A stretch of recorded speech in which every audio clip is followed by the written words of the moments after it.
Bricoler pour titrer, telle est la mission de Luis Enrique et d'Unai Emery pour cette super coupe d'Europe. Salut tout le monde, c'est TMF et vous l'avez compris, nous allons faire la vidéo d'avant-match pour ce PSG Aston Villa, la première grande échéance de la saison pour chacune de ces deux équipes et une échéance qui est très délicate à aborder étant donné qu'on a eu des mondialistes et des internationaux dans les deux équipes, que les deux équipes ont un mercato qui fait que c'est difficile de composer quelque chose de relativement fiable et finalement on se retrouve face à la problématique qu'on a toujours avec cette super coupe et c'est pour ça que je vais commencer la vidéo de cette manière en parlant de cette super coupe parce que je vous avoue que j'ai un avis relativement tranché sur cette dernière. Ensuite on fera le point sur l'équipe que peut aligner le Paris Saint-Germain. On a d'ores et déjà des compositions probables qui commencent à sortir dans la presse et en fait il faut voir les enjeux mercato, il faut voir les enjeux de forme, il faut voir les enjeux de joueurs qui reviennent tout juste de leurs vacances. On a eu quelques matchs amicaux, j'en avais parlé notamment dans le journal TMF qui nous ont pas vraiment donné de renseignements ou d'état définitif sur la forme, donc c'est toujours délicat. Et puis on fera la même chose pour Aston Villa, c'est une belle occasion pour moi de parler de l'équipe d'Unai Emery. Je sais très bien que je peux pas vraiment me permettre d'en faire une vidéo dédiée qui intéressera beaucoup de personnes, mais c'est un club qui a beaucoup bougé au cours du mercato estival, bien plus que le Paris Saint-Germain pour le moment. Eux aussi ils comptent des internationaux, donc on verra la compo probable avec finalement une petite mise au point sur les joueurs qui partent, qui restent, sur comment évolue un petit peu ce club.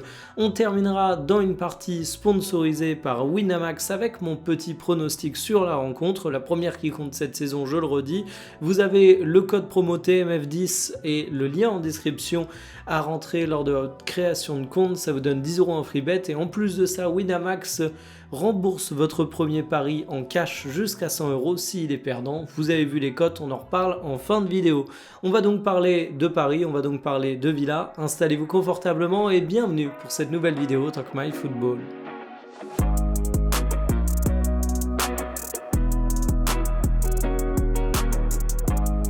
Je sais pas si c'est une non-populaire opinion, mais j'ai toujours détesté la Super Coupe d'Europe. Alors évidemment, je considère qu'elle peut être importante pour les joueurs, pour les équipes, pour les entraîneurs, parce qu'un titre reste un titre. Il y a des joueurs qui font des carrières qui sont vraiment hyper intéressantes, qui peuvent raccrocher leurs crampons en étant super fiers de ce qu'ils ont accompli et qui pour autant, durant 20 ans de carrière, vont même pas réussir à décrocher un seul petit titre. Donc ce serait très malvenu de cracher sur un titre, quand bien même la Super Coupe d'Europe, en opposant le gagnant de la Ligue des Champions et le gagnant de la Ligue Europa, concerne principalement des joueurs qui ont déjà au moins un titre. Je dis principalement parce que finalement la Super Coupe c'est également une compétition, une finale, un match qui se déroule à un moment clé avant même la reprise de la saison, ce qui fait que l'équipe que tu vas aligner et pas forcément l'équipe que tu as alignée durant la finale européenne qui te permet d'être ici, et tu as parfois des joueurs qui sont des recrues qui débarquent tout juste dans le club et pour qui ce match va être crucial étant donné que c'est potentiellement le premier titre qu'ils ont avec le club. C'est souvent pour moi le moteur d'attraction principal de cette rencontre, c'est le fait d'avoir la première démonstration de certaines recrues avec le club, mais au-delà de ça, j'ai du mal à considérer cette finale comme étant un truc hyper enthousiasmant. Ça arrive tellement tôt dans la compétition que les joueurs sont pas prêts, d'autant plus une année de Coupe du Monde comme ça. Moi je me tue à dire toujours la même chose, c'est que les matchs amicaux, les matchs de préparation, sont pas des matchs qui méritent réellement d'être commentés. Alors évidemment on peut les regarder, ça peut être intéressant, mais on peut pas en tirer des conclusions définitives parce que ce sont des séances de travail. Ce sont certes des matchs, mais au final t'as tellement de changements, t'as tellement de joueurs absents, t'es tellement dans une phase où t'essayes de hausser la préparation physique des joueurs que tu vas pas tirer de conclusion définitive sur qui va réussir ou rater sa saison suite à un amical pété en plein cœur de été. Cette Super Coupe, c'est pas un amical pété et les entraîneurs vont la prendre au sérieux, mais finalement, elle a un petit peu les mêmes travers selon moi. C'est pour ça que le match, il m'intéresse particulièrement, parce que tu vas avoir un titre, mais que j'ai du mal à me dire qu'il voudra dire grand chose. Si le PSG se fait massacrer par Aston Villa, je vais pas me dire qu'on se dirige vers une saison délicate pour Paris. Si Aston Villa réussit un match formidable, je vais pas me dire qu'ils ont rien perdu au cours de ce mercato estival et que c'est une équipe qui va rouler sur la première ligue. C'est vraiment un match qui arrive trop tôt, c'est vraiment un match où j'ai l'impression qu'on fait un petit peu d'exhibition, où on essaye un petit peu de lancer la saison sur des chapeaux de roue avec une affiche qui est toujours sexy, parce que le gagnant de la Ligue Europa, c'est jamais un club d'autocar, évidemment le gagnant de la Champions League, c'est encore moins le cas. Mais voilà, c'est un petit peu le match qui est censé dire que les choses reprennent, mais moi j'ai l'impression qu'on le fait avant la vraie reprise, avant que les joueurs soient prêts. Ça donne des compos qui sont assez exotiques et c'est rarement les rencontres qui me font le plus kiffer, même si on a parfois de belles histoires. Quelle composition du côté du Paris Saint-Germain pour affronter Aston Villa? Il faut bien avoir en tête que ça va être une composition de bricolage parce que entre les internationaux qui ont connu une très grande Coupe du Monde, entre les recrues qui viennent tout juste d'arriver, voire qui ne sont pas encore arrivés, et les joueurs qui sont potentiellement en partance, eh bien on a énormément de mouvements. Et d'ailleurs, il y a une information que je trouve particulièrement arrangeante pour le Paris Saint-Germain, même si paradoxalement ça diminue leur force pour cette finale, c'est le fait que Bradley Barcola est malade et ne pourra pas disputer la rencontre. De toute façon, les internationaux français, vous allez le voir dans la compo, ne devraient pas partir sur la feuille de match. Normalement, ils ont besoin de temps pour récupérer, ils reviennent tout juste de leurs vacances, mais pour un mec comme Barcola, c'est d'autant plus sensible. Évidemment, Barcola, dans un monde idéal, s'il avait eu le repos dont il a besoin, il aurait été des joueurs envisagés pour ce match. Mais tu sais que dans le même temps, Bradley Barcola, il est un peu à la croisée des chemins au cours de ce mercato estival. Tu es en train de négocier avec Liverpool pour potentiellement un transfert, et on parle pas de n'importe quel transfert, parce que Barcola, c'est un joueur majeur pour le Paris Saint-Germain, parce que c'est un joueur qui partira, s'il part, pour plus de 100 millions d'euros, et peut-être pour largement plus de 100 millions d'euros. Donc t'as pas envie qu'il se pète au cours d'un match. Alors c'est pas un match amical, tu peux pas te permettre de dire que tu vas complètement le dispenser, mais en attendant, le joueur qui se retrouve à être malade, ça te permet quand même de t'éviter des nœuds au cerveau. Bon, il y en a plein qui seront pas là, pas parce qu'ils sont malades, mais parce qu'il faut gérer les états de forme. Voici donc la fameuse composition attendue. C'est les joueurs qui sont annoncés par Culture PSG, mais de mon côté, pour être honnête, j'ai griffonné ma compo avant et je partais sur les mêmes choses parce que ça correspond grosso modo à ce qu'on a vu au cours de la phase de préparation estivale. T'auras pas de Hakimi, de Ruiz, de Dembélé, de Doué, de Zahir Emery qui sont trop fraîchement rentrés de vacances, et sur la hiérarchie, il faut pas faire de conclusion hâtive. Mais il y a des choses assez intéressantes parce que finalement tu te rends compte qu'il y a des choix aussi d'intensité qui sont faits pour cette finale. Par exemple, le cas de potentiellement mettre Zabarni à droite. Alors je vous l'accorde, c'est encore une grande interrogation et ça se trouve Luis Enrique va nous surprendre, mais moi je sens plutôt ça parce que c'est un match où tu vas chercher un titre, où tu affrontes une équipe de première ligue où il faut être en forme, et justement la forme va primer sur le niveau intrinsèque. Sur le papier, tu préfères avoir un Achraf Hakimi titulaire au Paris Saint-Germain plutôt qu'un Zabarni en latéral droit. Je pense que j'enfonce une porte ouverte en disant ça, sauf que l'Ukrainien, il est peut-être un peu plus en jambes. Tu te retrouves sur le front de l'attaque à avoir une formule assez surprenante, même si dans la continuité des matchs amicaux, avec Kvaratskhelia, Mayulu, Mbaye, et là je suis curieux pour Mayulu et Mbaye. Mayulu, je suis curieux parce qu'on l'a vu au cours de ces matchs de préparation, avoir le brassard, avoir une belle occasion de se distinguer, mais un peu baladé. Là on l'annonce plutôt en pointe, fausse pointe j'imagine, on l'avait vu au milieu de terrain, et je trouve qu'il n'a pas tiré son épingle du jeu. Alors, moi je dis ce que je dis tout le temps, les matchs de préparation sont pas des matchs qui doivent amener des conclusions définitives, mais moi c'est vraiment la saison de la confirmation que j'attends de la part de Mayulu, et s'il pouvait réussir un très très gros match qui amène un titre, ce serait intéressant. Il y a l'autre cas qui est bien différent, c'est Mbaye, bien différent parce que contrairement à Mayulu, il devrait pas s'inscrire dans l'avenir du Paris Saint-Germain, mais lui, je trouve qu'il a plutôt bien tiré son épingle du jeu, notamment face à Manchester United. C'est un joueur que le PSG veut vendre, on va pas présenter les choses de mille manières possibles. C'est un joueur qui a été au cœur de bien des polémiques. Il y aurait des clubs intéressés. Dernièrement, il y avait un peu moins de news là-dessus, mais c'est peut-être l'occasion pour lui de se montrer dans un match prestigieux et donc de raviver un petit peu la flamme des courtisans. Au milieu de terrain, moi je suis très interrogatif sur le fait que João Neves et Vitinha, tout juste de retour, parviennent à hausser le niveau global du milieu qui a été en souffrance dernièrement.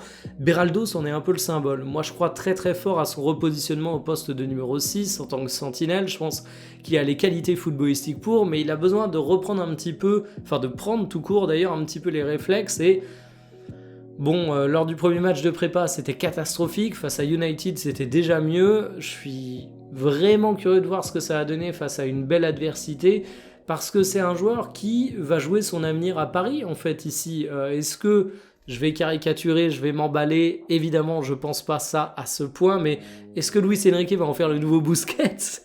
Rien que de le dire, je me dis qu'on va me traiter de fou. Je sais, je force de ouf en le mettant au milieu de terrain, auquel cas il pourra continuer au Paris Saint-Germain, ou est-ce que ce repositionnement sera un échec et est-ce que ce match sera la première déception d'une longue lignée, j'ai envie de dire. En dehors de ça, finalement, c'est une équipe du Paris Saint-Germain qui est encore un petit peu expérimentale, mais au moins t'as ta charnière de titulaires, et ça c'est le point le plus important.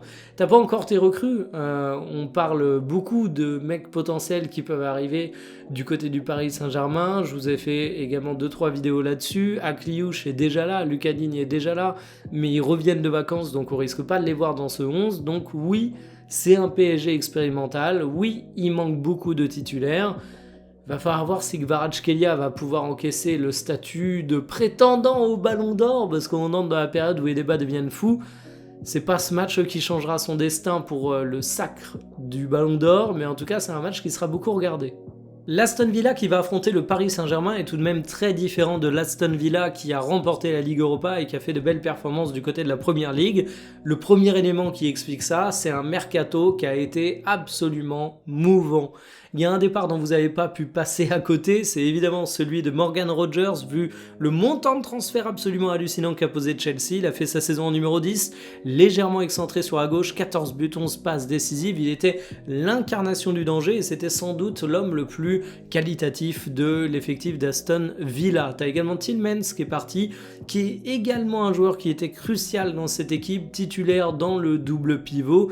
Et franchement, ça fait partie des joueurs qui ne font jamais trop de bruit sur le marché, qu'on ne présente jamais comme étant les milieux de terrain les plus bankable, mais ça reste tout de même un mec qui s'est imposé comme une valeur sûre de la Première Ligue, et je trouve qu'il faisait un bon duo avec Camara. Oui, le Camara de l'Olympique de Marseille, on a tendance à oublier, mais il continue à faire sa vie du côté de Première Ligue, et ça va être évidemment un départ majeur.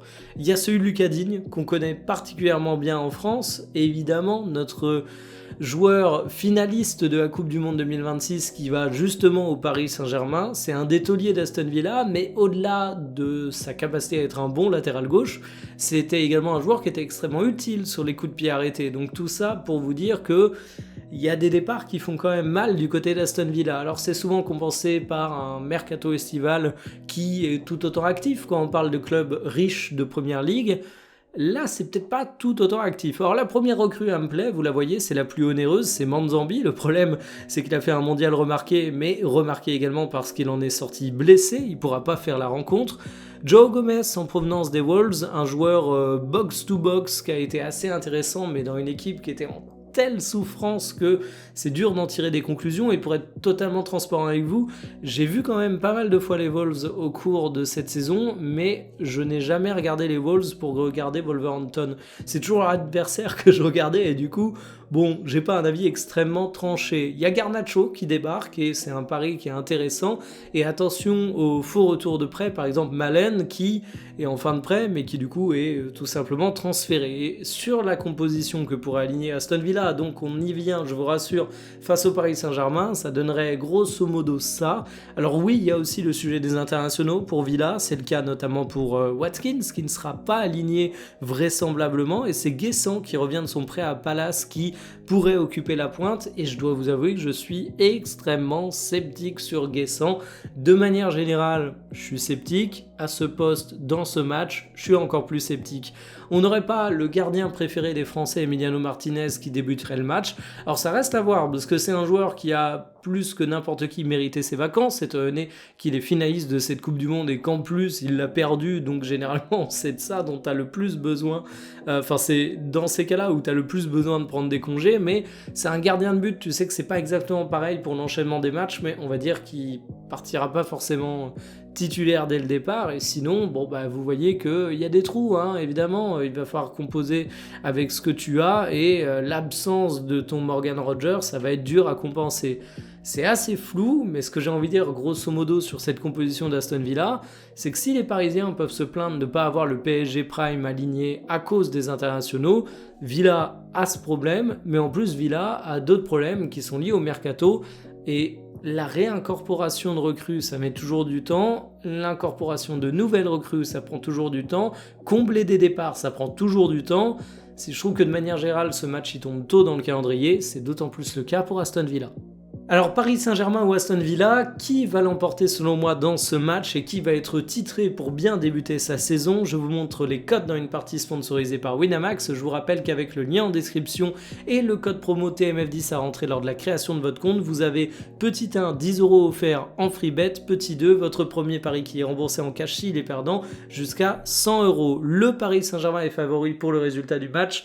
Cote à 1,70, 92% des parieurs vont dessus. Pour le vainqueur de la finale, donc potentiellement vainqueur au tir au but par exemple, le PSG à 1,35, 90% des parieurs vont dessus. Et sur les pronos les plus posés, on a du PSG, du but, du Ousmane Dembélé. Alors de mon côté, si vous avez envie d'aller sur un joueur, je vous conseillerais d'aller plutôt sur Kvaratskhelia, étant donné que lui sera titulaire et Ousmane Dembélé, c'est encore un gigantesque point d'interrogation, voire la tendance est plutôt négative sur une titularisation.